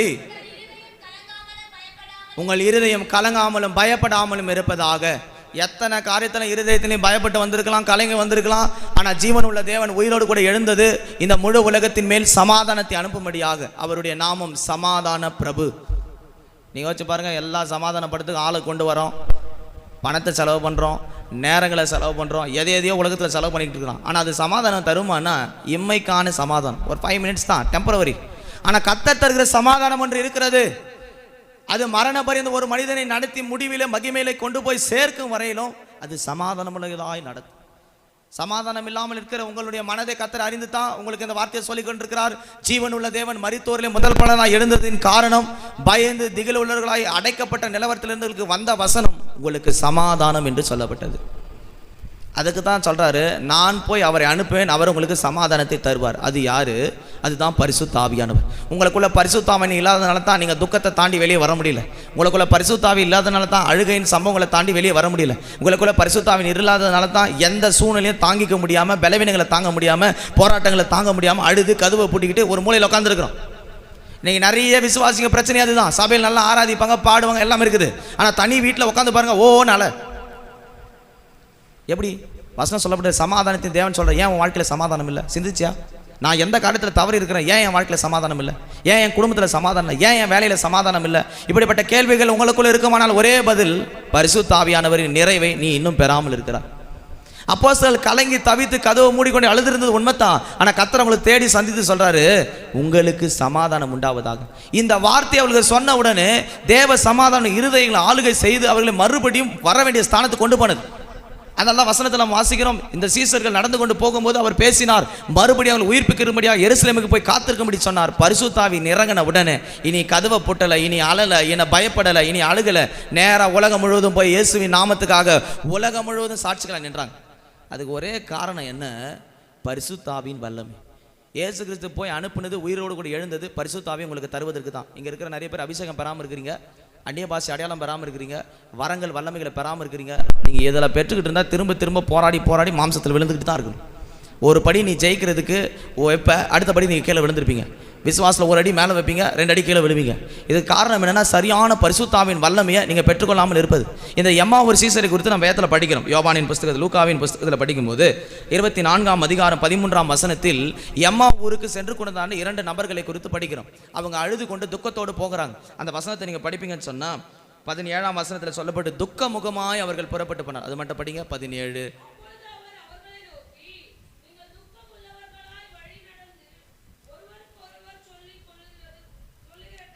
ஒருவருக்கு ஒருவர் சொல்லி. இப்போ பாருங்க, நீங்க எல்லாம் உட்காந்துக்கிட்டு எனக்கு இது பிரச்சனை, உனக்கு அது பிரச்சனை, எனக்கு இது எந்த காரியம் தாங்க முடியல, இந்த காரியம் உன்னால தாங்க முடியல, உன்னால தாங்க முடியாது, என்னால தாங்க முடியாது, யாரும் உனக்கு இருக்கிற பாரத்தை வாங்கி கொள்ள முடியாது. ஆனா உனக்கும் எனக்கு உள்ள பாரத்தை, பிரச்சனையை ஏற்கனவே சிலுவையில் ஒருத்தர் முடித்தவர் இருக்கிறார். துக்கங்களை சிலுவையில் மேல் ஏற்றவர் இருக்கிறார். நீ கொடுக்க வேண்டிய இடம் அந்த சிலுவையில் இருக்கிற உயிர் தெரிந்த தேவனிடத்துல தான். நீ மனசுக்கிட்ட சொல்லிப்பாரு, ஒரு 5 நிமிஷம் உனக்கு ஆறுதல் பேசுவான், கொஞ்சம் பேசிட்டு உன்னை ரிலாக்ஸ் பண்ணுவான். அடுத்து திரும்ப நீ உட்காந்து ஒவ்வொரு அழணும். ஆனால் பரிசுத்தாவின் உங்களுக்குள்ள வருவாரே. ஆனால் நான் சில நேரத்தில் ஊழியத்தில் போராட்டங்கள் வரும்போது தனிமையில் போய் ஜபிக்க ஆரம்பிச்சிருவேன். ஓன்னு அழதான். இது என்ன எனக்கு தெரியாது, இது எப்படி ஃபேஸ் பண்ணுறதுக்கு ஞானம் எனக்கு போதாது, இவ்வளோ அவமானம் இருக்குது, இந்த பிரச்சனைகள்லாம் இருக்குது, நீங்கள் தான் சார்ட் அவுட் பண்ணணும். அப்படி உட்காந்து ஜாப் பண்ணா நீங்கள் நான் உங்களுக்கு சொல்லித்தரேன். நான் வாழ்க்கையில் அனுபவத்தில் இருக்கிறத நான் உங்களுக்கு சொல்கிறேன். நீங்கள் ஒரு 2 மணி நேரம் இருக்கலாம், 3 மணி நேரம் இருக்கலாம். நீங்கள் கண்ணை மூடி சொன்னதே திரும்ப சொல்லு, எனக்கு இந்த பிரச்சனையை தாங்க முடியல, எனக்கு உதவி செய்யுங்க ஆண்டவர். சொன்னதே சொல்லு, 100 முறை இல்லை, 1000 முறை சொல்லு. நான் நிச்சயமாக சொல்லுவேன், விசுவாசத்தோடு நீங்கள் ஜெபிப்பீங்கன்னு சொன்னால் பரிசுத்தாவின் உதவி செய்து உங்கள் புத்திக்கு அறிவுக்கு எட்டாத ஒரு தேவ சமாதானத்தை உங்கள் அறிவுக்கு புதுக்குவார். அப்போது இருக்கிற சமாதானத்தை வச்சு நீங்கள் எதையும் சாதிக்க முடியும். இந்த ஊழியம் பண்ணுறது கடினமானதுங்க. மனுஷனோடு போராடணும், பிசாசோட போராடணும், ஜனத்தோட போராடணும், குடும்பத்தோட போராடணும். இத்தனை போராட்டத்தை நடுவில் தான் நாங்கள் இந்த ஊழியத்தை நடத்துகிறோம். நீங்கள் ஒரு குடும்பத்தை வச்சுக்கிட்டே இவ்வளோ அழுகிறீங்க, போராடுறீங்கன்னா நாங்கள் இவ்வளோ பேரை சந்திக்கிறோம். பிசாசோட ஒரு பக்கம், குடும்பத்தோட ஒரு பக்கம், விசுவாசிகளோட ஒரு பக்கம், மற்ற உலகத்தில் இருக்கிற ஜனத்தோட ஒரு பக்கம். இத்தனை ஆங்கிளில் தான் பிரச்சனை வருது. இத்தனை முள்ளு நடுவில் தான் நாங்கள் ஊழியத்தை நடத்திக்கிட்டு வரோம். அதுக்கு ஒரே காரணம் பரிசுத்த ஆவியானவர் தருகிற தேவ சமாதானம். உங்களுக்குள்ள அந்த தேவ சமாதானம் வேணுமா? இன்னைக்கு கர்த்தர் சொல்றார், உயிரோடு கூட எழுந்திருக்கிற தேவன் உங்களுக்கு ஒரு வாக்கு தருகிறார், என்னுடைய சமாதானத்தையே உங்களுக்கு தருகிறேன். உங்க அறிவுக்கு புத்தி கெட்டாத தேவ சமாதானம் உங்களுக்கு இருதயங்களை ஆள கடவுது. அதுதான் பரிசுத்த ஆவியானவர் தருகிற நிச்சயம். அவங்க துக்கம் உள்ளவர்களாக பேசிக்கிட்டே போனாங்க. 32ஆம் வசனத்தில் சொல்லப்பட்டிருக்கிறது, அவர் இல்லத்தில் அவர் பேசின போது அவர் இருதயங்கள் கொழுந்து விட்டு எரிந்தது. ஏன் அழுகிற, இனி அழாதன்னு சொன்ன ஒரே வார்த்தை தான். அந்த எம்மாவூர் சீசருக்கு போயிட்டு இருந்த அந்த 2 பேருக்கு சொன்ன வசனம், அவர் சொன்ன வார்த்தை உள்ள இறங்கின உடனே இருதயம் அக்கினியா கொழுந்து விட்டு எரியுது. நீ நான் அழுக மாட்டேன், இனி நான் சாட்சியா வாழ்வேன், எனக்குள்ள ஆவியான இருக்கிற, என்னை நடத்த வேண்டிய விதத்தில் என்னை நடத்துவார்னு சொல்லி தைரியமா புறப்பட்டு போறாங்க. இன்னைக்கு அந்த தைரியம் உங்களுக்குள்ள இருக்குதா? உங்க மனதில் அந்த அக்கினி இருக்குதா? பரிசுத்த ஆவியின் அக்கினி உங்க இருதயங்களுக்கு வந்துச்சுன்னு வச்சுங்களேன். அதான் ரோமர் 5 நான் அடிக்கடி சொல்றது உண்டு, பரிசுத்த ஆவியினால தெய்வீக அன்பு எங்கள் இருதயங்களில் ஊற்றப்பட்டிருக்கிறது. அப்போ பரிசுத்த ஆவியின் வல்லமை நீங்க எவ்வளவு பெற்றுக்கிறீங்களோ அவ்வளவு சமாதானத்தை உணரலாம். சில பேர் அந்நிய பாஷை பேசும்போது கிண்டல் பண்றது, கேலி பண்றது, சிரிக்கிறது, வேடிக்கை பார்க்கறது, இதெல்லாம் இருக்குது. நீ கடைசி வரைக்கும் போராடி விழுந்துகிட்டே தான் இருக்கும். சில பேர் ஆராதனை நடத்தும் போது வேடிக்கை பார்க்கறது, ஆராதனை நடக்கும்போது கண்ணை திறந்து பார்க்கறது, யார் என்ன பேசிக்கிட்டு இருக்கிறா, இதெல்லாம் பார்த்துக்கிட்டு இருந்தா வாழ்க்கையில ஒரு படி கூட நீ முன்ன போக முடியாது. வசனம் சொல்லப்பட்ட எல்லாவற்றுக்கும் மன்னிப்பு இருக்கிறது. பரிசுத்த ஆவியானுக்கு விரோதமான பாவத்துக்கு இம்மையிலும் மறுமையிலும் மன்னிப்பு இல்லை. சத்தியத்தை சரியான விதத்தில் புரிஞ்சுங்க. இந்த உயர்த்ததுனால கர்த்தர் உனக்கு சொல்றாரு, உனக்கு சமாதானத்தை தருகிறதுக்கு அவர் விரும்புகிறார். நீ இடம் மட்டும் கொடு, இருதயத்தை அக்கினியினால கொழுந்து விட்டு அவர் எரிய செய்வார். ஒரே வார்த்தை தான் சொன்னார், ஏன் அழுகிறீங்க, ஏன் துக்கமா இருக்கிற, நான் உங்க கூட வரேன்னு சொன்ன உடனே அவங்க இருதயம் கொழுந்து விட்டு இருந்து எந்த துக்கத்தோடு வந்தாங்களோ துக்கத்தை விட்டுட்டு நம்மோடு பேசினவர் ஆண்டவர் அல்லவா, அவருடைய சத்தம் எனக்கு கேட்டதல்லன்னு சொல்லி புறப்பட்டு போக வேண்டிய பிரயாணத்தை சரியா புறப்பட்டு போனாங்க. இன்னைக்கு நீங்க புறப்பட்டு போக போறீங்க. வந்த துக்கம், வந்த பாரம், எடுத்து வந்த பாரம், பிரச்சனைகளை இங்கே வச்சுடு. இப்போ நீ புறப்பட்டு போகும்போது இருதயத்தில் கொழுந்து விட்டு எரிகிற அபிஷேகத்தோட புறப்பட்டு போகணும். ஏன்னா உன்னை சந்திக்கிற வசனம் மனுஷன் பேசினது அல்ல, எம்மாவூர் சீசர்களிடத்தில் பேசின அதே தேவ சத்தம் உங்கள் ஒவ்வொருவரையும் தேடி வருகிறது. ஒரே வார்த்தை தான். திரும்பி போகும்போது எல்லாம் சாட் அவுட் ஆயிடுச்சு. புறப்பட்டு போகும்போது தேவ சமாதானத்தோடு புறப்படுறாங்க. இங்கே இருக்கிற வசனத்தை நீங்கள் படித்து பார்க்கும்போது நாங்கள் எதுக்காக அதை போட்டிருக்கிறோம்? மார்க் 5:34 வசனம் சொல்லப்படுறது, விசுவாசம் உன்னை ரட்சித்தது, நீ சமாதானத்தோடு போய் வேதனை நீங்கி சுகமாயிரு. அங்கே போட்டிருக்கிற 1 சாமுவேல் 1:17 வசனத்தில் போடப்பட்டிருக்கிறது, சமாதானத்தோடு போ, நீ இஸ்ரவேல் தேவனத்தை கேட்ட உன் விண்ணப்பத்தின்படி அவர் உனக்கு கட்டளையிடுவாராக. அண்ணாளுக்கும் 12 வருஷமா பெரும்பாட்டுப்பட்டுள்ள ஸ்திரிக்கும் இந்த வல்லமை வாக்குத்தத்தத்தை தருவாரே. ஆனால் நம்முடைய வாழ்க்கையில் இருக்கிற போராட்டத்துக்கு முடிவு வராதா? நீங்கள் செய்ய வேண்டியது ஒன்று இருக்குது. உயிர் தேர்ந்த தேவன், சமாதானத்தின் தேவன் மீது உணர்ந்தால் போதும், இருதயங்களில் பரிசுத்த ஆவி நிரம்பி உங்கள் இருதயங்களில் சமாதானம் உள்ளதாக்கும். 3வது நாம் படிக்கும்போது யோவானின் புஸ்தகம் 2ஆம் அதிகாரம் 1ஆம் வசனத்தை படித்தோமானால் அங்கே என்ன சொல்லப்பட்டிருக்கிறது? 2:1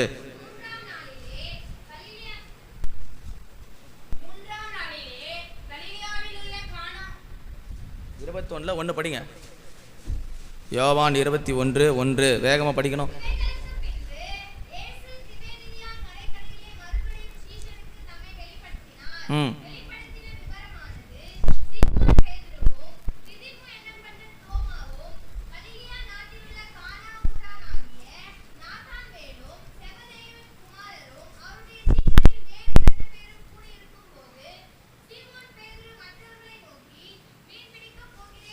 கர்த்தருடைய பரிசுத்த நாமத்துக்கு மகிமை உண்டாவதாக. சீசர்களாக இருந்தவங்க, கர்த்தரோடு கூட நடந்தவங்க இப்போ மீன் பிடிக்கிறதுக்கு புறப்பட்டு போகிறாங்க. ஏன்னா ஆண்டவர் கூட இல்லை. இப்போ இதுக்கப்புறம் வழி இல்லை, சாப்பாடு இல்லை, எந்த காரியமும் இல்லை, என்ன செய்யறதுன்னு ஒரு பிளான் பண்ணுறாங்க. இப்போ நம்மில் பலர் கூட ஆண்டவர் கூட வச்சுக்கிட்டு தான் இருக்கிறோம். ஆனால் முடிவு நம்ம தானாக தான் எடுக்கிறோம். ஆண்டவர் சொன்னாலும் நான் உங்களுக்கு போகிறேன், ஆனால் நான் உங்களோட கூட தான் இருப்பேன்னு சொல்லிட்டு தான் வாக்கு உரைச்சிட்டு தான் சிலுவைக்கு போனார். நீங்கள் பைபிளை சரியாக படித்து பாருங்கள். சீசருக்கு ஆண்டவர் சொன்னார், நான் மரித்து 3ஆம் நாள் உயிரோடு கூட எழுவேன்னு பல முறை சீசருக்கு சொன்னார். முக்கியமாக பேதருக்கு சொல்கிறாரு, நான் மரிப்பேன், திரும்ப உயிரோடு கூட எழணும்னு என் பிதா கட்டளையிட்டு இருக்கு. அவன் சொல்கிறான், நீங்கள் ஏன் இப்படி பாடுகளை சகிக்கணும், எனக்கு பின்னாக போ சாத்தானேன்னு பேதர்கிட்ட சொல்கிறார். பேதருக்கு இவ்வளோ வசனங்களை சொல்லி அவன் மனது எங்கே இருக்குதுன்னா, திரும்பவும் மீன் பிடிக்கணும், திரும்பவும் உலக பிரகாரமாக போகணும், திரும்பவும் ஆசீர்வாதம் வேணா கத்தரை விட்டு சில காலங்கள் தூரம் போகணுன்ற மனம் பின்மாற்றத்துக்கு போனது. பணத்துக்காக, பொருளுக்காக, உலகத்துக்காக கத்தரை விட்டு எத்தனை காரியத்திலும் தூரம் போயிருக்கிறோம். தேவன் உயிரோடு கூட எழும்பது இதனுடைய நோக்கம் என்ன? அவர் யாரையும் தனித்திருக்க விடலை. நீ தரித்திரமா இருப்பதோ, நீ கடன் வாங்குவதோ, நீ இப்படி உலகத்தில் இருக்கிற ஜனத்தை விட கீழ் மட்டத்தில் இருக்கிறது தேவனுடைய நோக்கம் இல்லை, அவருடைய சித்தமும் அல்ல. பேதுரு பாருங்க, மறுபடியும் அவன் புத்தி எங்கே போச்சுன்னா, கழுவப்பட்ட பன்றி எங்கே போகும் அதே புத்தி, பின்மாற்ற புத்தி. ரட்சிக்கப்பட்ட பின்பு எத்தனை முறை நம்ம பின்மாற்றத்துக்கு ஓடி இருக்கிறோம். இனி ஜபிக்க மாட்டேன், இன்னைக்கு சபைக்கு வர மாட்டேன், இனி கொடுக்க மாட்டேன், எந்த காரியத்தை செய்ய மாட்டேன், எந்த நன்மையும் கிடைக்கல, எந்த ஈவும் கிடைக்கல, என் புத்தி என்ன எட்டுதோ அதை தான் நான் செய்வேன்னு போனது எத்தனை இருக்குது. இந்த பேதுரு நல்லா வல்லமை பெற்றவன் தான். இவன்கிட்ட வல்லமை கொடுத்திருந்தார். இருக்கிறதுலே பிரதானமான பேதுரு இவர் தான். கர்த்தர் எதை செஞ்சாலும் கூட நிற்பான். கர்த்தரை பிடிக்கணும்னா ஒரு வாளை எடுத்து அதன் காதை வெட்டுவான். ஆனால் அதே பேதுரு திரும்ப மீன் பிடிக்க போனான். அந்த மீன் பிடிக்க போன பேதுரு உயிரோடு கூட இந்த எழுந்ததை ஆண்டவர் மறுபடியும் அவனை சந்தித்தார். எங்கே தெரியுமா? படகுல மீன் பிடிக்கிற நேரத்தில். இன்னைக்கு உயிரோடு கூட எழுந்திருக்கிறதே அவன் உங்களை சந்திக்கிறார். உன் படகுல வெறுமை இருக்குது, உங்கள் படகுல வெறுமையான தரித்திரம் இருக்கிறது, ஆசீர்வாதத்து குறையப்பட்டிருக்கிறது, இங்குமாக அங்குமாக ஏதாகிலும் கிடைக்கும் என்று நீங்கள் ஓடிக்கொண்டு வாழ்க்கையை முடிக்கலாம் என்ற சிந்தையோடு உட்கார்ந்து கொண்டிருக்கிறீங்க. உன் தேவை, உன் குறைவு, உனக்கு வர வேண்டிய பணம், வர வேண்டிய ஆசீர்வாதம், தடை, இதை தருகிற ஒரே இடம் உயிர் தேர்ந்த இயேசு கிறிஸ்து இருக்கிறது என்பதை நீங்கள் உணர்ந்து கொள்ளுங்கள். ஆண்டு உயிரோடு கூட எழுந்த படகு இடத்துல போய் சொல்றார், நீ வலையை போடு, வலது பக்கத்தில் வலையை போடு என்று கர்த்தர் அவனுக்கு கட்டளை கொடுக்குறார். அவனுக்கு புரியல, நானே பெரிய மீன் பிடிக்கிறதுல எக்ஸ்பர்ட்டு, இது யார் நமக்கு புதுதாக ஒரு ஆலோசனை சொல்வது? நாமெல்லாம் அப்படி தானே, எனக்கே பெரிய அறிவு இருக்குது, என்னால் செய்ய முடியாதான் ஆண்டு செஞ்சுட்டு போறாரு, நான் கொஞ்சம் முட்டி மோதி தானே பார்ப்போம். கூட இருந்த சீசருக்கு அப்படி தான் புத்தி இருக்குதுன்னா நமக்கும் புத்தி சொல்லுங்க அப்படி தான் போதா இல்லையா? ஆமாம், கூட இருந்த சீசர்கள் கண்ணால் அற்புதம் பார்த்தவங்க, லாசரு வெளியே வா வருவான் பார்ப்பாங்க, எல்லா அற்புதம் பார்த்தவங்க தான். ஆனால் மனசில் என்ன இருக்குதுன்னா, நான் வெறுமையாக இருக்கிறேன். இந்த வெறுமையை உணர்ந்த போது அவன் மீன் பிடிக்க புறப்பட்டு போனான். ஆனால் கர்த்தர் அவனை சந்தித்து சொன்ன உடனே 153 பெரிய மீன்கள், படகு நிரம்பத்தக்கதாக மீன்கள் பிடிக்கப்பட்டது. அவனால் சொல்ல முடியாத ஒரு சந்தோஷம் உண்டானது. இன்னைக்கு உங்கள் வாழ்க்கையில் இயேசு கிறிஸ்து உயிரோடு கூட எழுந்ததனுடைய நோக்கத்தை புரிந்து கொள்ளுங்க. நம்மை தரித்திரத்திலிருந்து ஐஸ்வர்யனாக்கும்படி இயேசு கிறிஸ்து உயிரோடு கூட வந்தார். இன்னைக்கு உங்களுக்கு இருக்கிற தரித்திரம், சாபம், வறுமை, போராட்டம் இல்லாமல், வீடு இல்லை, இடம் இல்லை, இது இல்லை, அது இல்லை, இல்லைன்ற வார்த்தை இல்லாமல் போகிறதுக்கு தான் இயேசு கிறிஸ்து பூமிக்கு வந்தார். இன்னைக்கு எத்தனை காரியத்தில் இல்லைன்னு சொன்னையோ அதெல்லாம் உனக்கு தருகிறதுக்கு ஒரே இடம் இயேசு கிறிஸ்துவின் உயிர்த்தெழுதலுக்குள்ளே இருக்கிறது.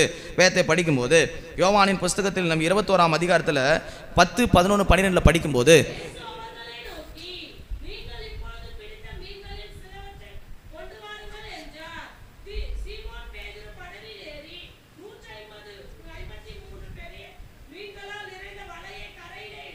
பாருங்கள் எவ்வளோ பெரிய மீன்.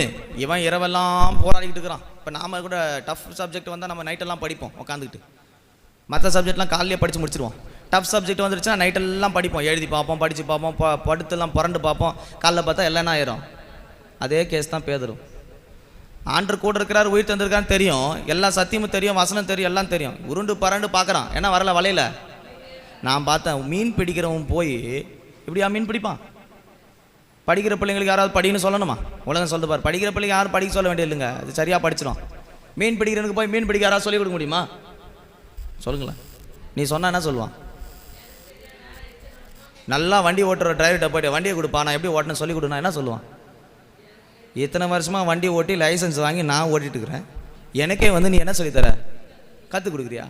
அப்படித்தான் இன்றைக்கி பல பேர் என்ன நினச்சிக்கிட்டு இருக்கிறோம். ஆண்டவர் ஆலோசனை சொல்லுவார், ஆண்டவர் வசனம் சொல்லுவார், என்ன என் படகு நிரம்பிடுமா, என்ன குறைவு மாறிடுமா? இந்த கேள்வியோடு உட்காந்துருப்போம்னா கடைசி வரைக்கும் முடியாது. ஆண்டவர் சொல்கிறார், எங்கே போடு வலைய? வலது பக்கத்தில் போடு. அவர் சொன்ன வார்த்தை கீழ்ப்படிந்த உடனே படகு நிரம்பத்தக்கதாக கரையில் கொண்டு வந்து சேர்ப்பதற்கு 153 பெரிய மீன்கள். நான் பார்த்தேன், மீனை கொடுத்துருக்கலாம். என்ன கொடுத்துருக்கலாம்? மீனை கொடு அப்படின்னு சொன்னால் அவர் மீனை கொடுத்துருக்கலாம். இந்தாப்பா ஒரு பெரிய மீனை பிடிச்சிக்கோ. படகு நிரம்பத்தக்கதாக அவனால் தாங்க முடியாதான ஆசீர்வாதத்தை தருகிறார். நம்முடைய தேவன் ஒரு மனுஷனை ஆசீர்வதிக்கும் போது வானத்தின் பலகணிகளை திறந்து இடம் கொள்ளாமல் போக மட்டும் அவனை ஆசீர்வதிக்கிறார். இன்னைக்கு உங்களுக்கு ஆசீர்வாதம் இல்லை, தரித்திரம், இது இல்லை, அது இல்லை என்ற கேள்விகள் இருக்குமானால் உயிர் தெரிந்த தேவனுடைய வல்லமை சரியாக உன் வீடுகளுக்கு வந்தால் அந்த சாபம், வறுமை, தரித்திரம், போராட்டம் இன்னையோட வெளியே புறப்பட்டு போகும். கர்த்தருடைய பரிசுத்த நாமத்துக்கு மகிமை உண்டாவதாக. வசனம் என்ன சொல்லப்பட்டிருக்கிறது? 2 கொரிந்தியர் 8ஆம் அதிகாரம் 9ஆம் வசனத்தை படிக்கும்போது, நாம் ஐஸ்வர்யன் ஆகும்படி இயேசு கிறிஸ்து நமக்காக தரித்திர ஆனார். படிங்க 2 கொரிந்தியர் 8:9.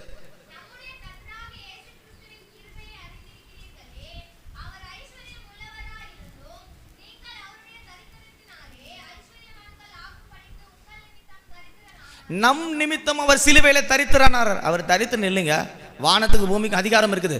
வானத்தின் பூமி சிருஷ்டித்தவர், சகல அதிகாரமும் ஆசீர்வாதம் அவர்கிட்ட சம்பத்து இருக்கிறது. அவர் நினைச்சா அவர் ஒன்று ஆசீர்வதிக்க முடியும், நினைச்சா அவர் ஒன்று சாபிக்க முடியும். ஆனால் ஏன் அவர் தரித்திரம் ஆனாரு, ஏன் அந்த கோலம் ஆனாரு, ஏன் மரித்து 3ஆம் நாள் உயிரோடு கூட எழுந்தாரு? இங்கே இருக்கிற ஒவ்வொருவரையும் ஆசீர்வதிக்கும்படிக்கு. உங்களுக்கு வேலை இல்லாமல் இருக்கலாம், கடன் போராட்டம் இருக்கலாம், இருக்கிற பணத்தை வச்சுக்கிட்டு எப்படி வாழ்க்கையை முன்னேற்றதுன்னு தெரியாமல் கேள்விகள் இருக்கலாம், குழப்பங்கள் இருக்கலாம். எல்லா கேள்விகளுக்கு ஒரே பதில் தான், உயிர் தேர்ந்த இயேசுவினாலே உங்களை ஆசீர்வதிக்க முடியும். இதை நீங்கள் விசுவாசிச்சா போதும். அப்படியே வசனத்தின்படி வாழ்க்கையை சரிப்படுத்தினா போதும். சொல்கிறபடி திசைக்கு நேராக நீங்கள் உங்கள் வாழ்க்கையை திருப்பினா போதும். கர்த்தர் உங்கள் வாழ்க்கையை நிரம்பத்தக்க ஆசீர்வாதத்தை தருவார். சொன்னார், வலது பக்கம் வழியை போடு. இன்னைக்கு உங்களை வாழ்க்கையை எங்கேயோ போயிருக்கிற திசையை இப்போ திசை திருப்ப கர்த்தர் விரும்புகிறார். அவர் உயிரோடு கூட எழும்புனது உன் வாழ்க்கை போயிருக்கிற பயணத்தை வேற கண்ணோட்டத்துக்கு திருப்புகிற ஒரு நாள் இது.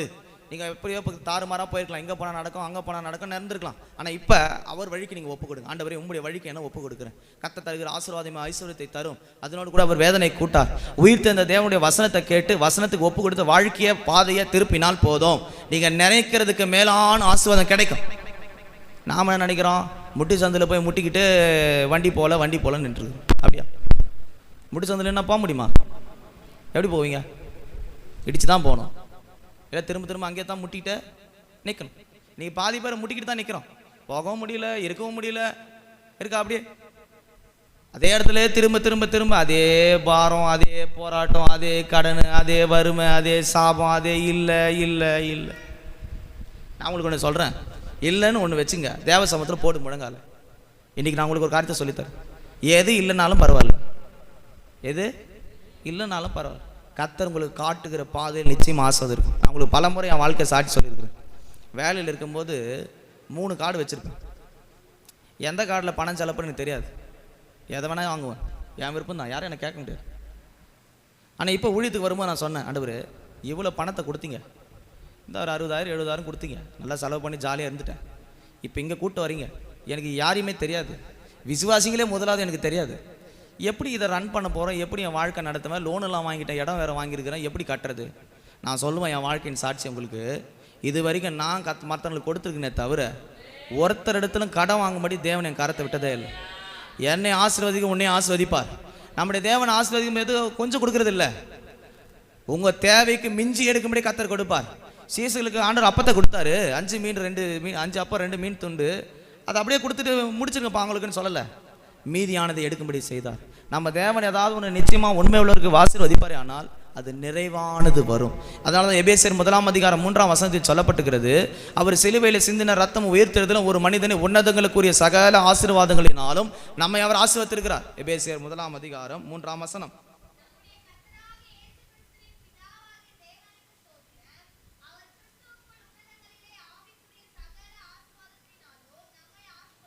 கிறிஸ்துவுக்குள் ஒரு மனிதை உன்னதங்களுக்குரிய சகல ஆசீர்வாதத்தால் நம்மை ஆசீர்வதித்திருக்கிறார். ரட்சிக்கப்பட்ட எல்லாருக்கும் உலக பிரகாரமான ஆசீர்வாதங்கள் தடையாக இருக்கலாம்.